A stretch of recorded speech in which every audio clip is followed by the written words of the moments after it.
প্রিয় অষ্টম শ্রেণীর শিক্ষার্থীরা, শুভেচ্ছা নিও।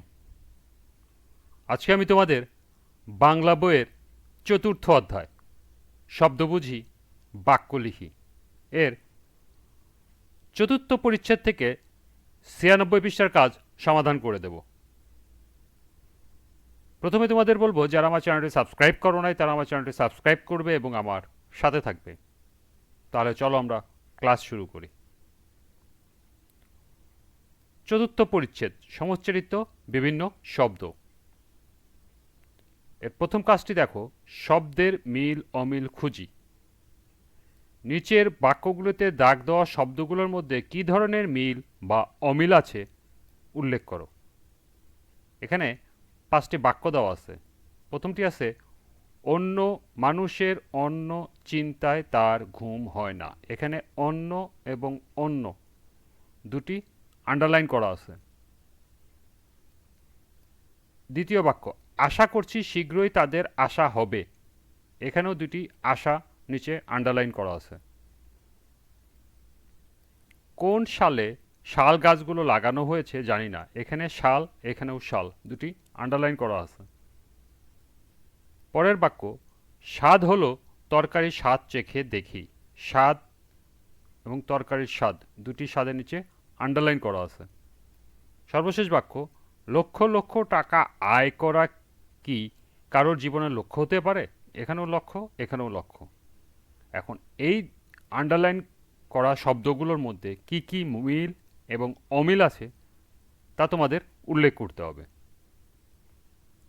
তাহলে চলো এখন আমরা এই কাজটির সমাধান দেখে নিই।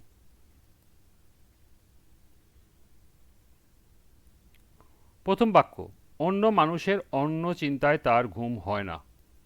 মিল হলো উচ্চারণগত মিল রয়েছে, আর অমিল হলো দুটি শব্দের বানান ও অর্থের অমিল রয়েছে। এখানে অন্য অর্থ হলো অপর এবং অন্য শব্দের অর্থ হলো ভাত। দ্বিতীয় বাক্য, আশা করছি শীঘ্রই তাদের আশা হবে। মিল হলো উচ্চারণগত মিল রয়েছে। অমিল, শব্দ দুটির বানান ও অর্থের অমিল রয়েছে। এখানে আশা শব্দের অর্থ আকাঙ্ক্ষা এবং আশা শব্দের অর্থ হলো আগমন।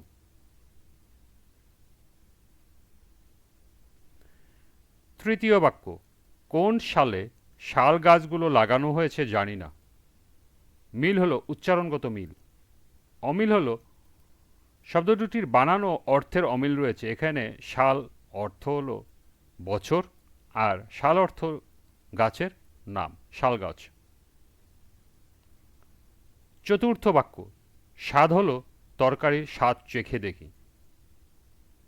এটার মিল হলো উচ্চারণগত মিল।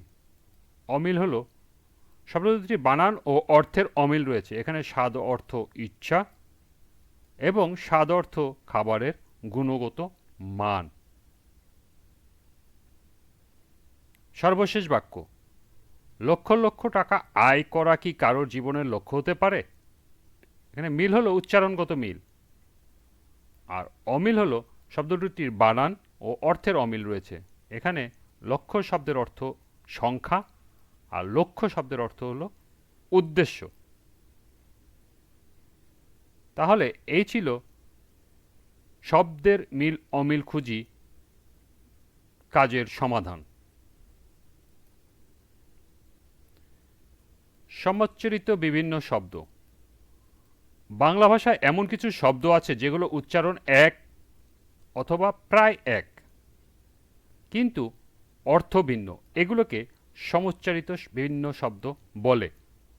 অধিকাংশ ক্ষেত্রে এদের বানান ভিন্ন হয়, তবে উচ্চারণ এক হওয়ায় কানে শুনে এদের পার্থক্য করা যায় না। বাক্যে ব্যবহৃত হলে প্রসঙ্গ বিবেচনায় এদের শব্দের পার্থক্য বোঝা যায়। যেমন নিচে কিছু সমচ্চরিত শব্দের উদাহরণ দেওয়া হলো। অণু শব্দের অর্থ হলো ক্ষুদ্রতম অংশ। একই উচ্চারণ, শুনতে একই কিন্তু বানান ভিন্ন, সেটা হলো অণু, হলো পশ্চাৎ।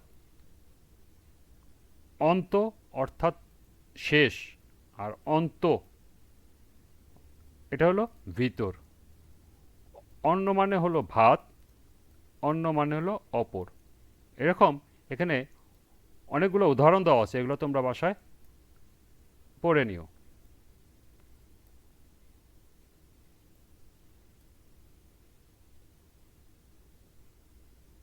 আজকের ক্লাসটি এ পর্যন্তই। আমরা পরবর্তী ক্লাসে ৯৯ পৃষ্ঠার সমুচ্চারিত ভিন্ন শব্দ দিয়ে বাক্য বানাই এ কাজের সমাধান করে দেব। সবাইকে আবারও বলছি, যারা আমার চ্যানেলটি সাবস্ক্রাইব করো নাই তারা আমার চ্যানেলটি সাবস্ক্রাইব করবে এবং আমার সাথে থাকবে।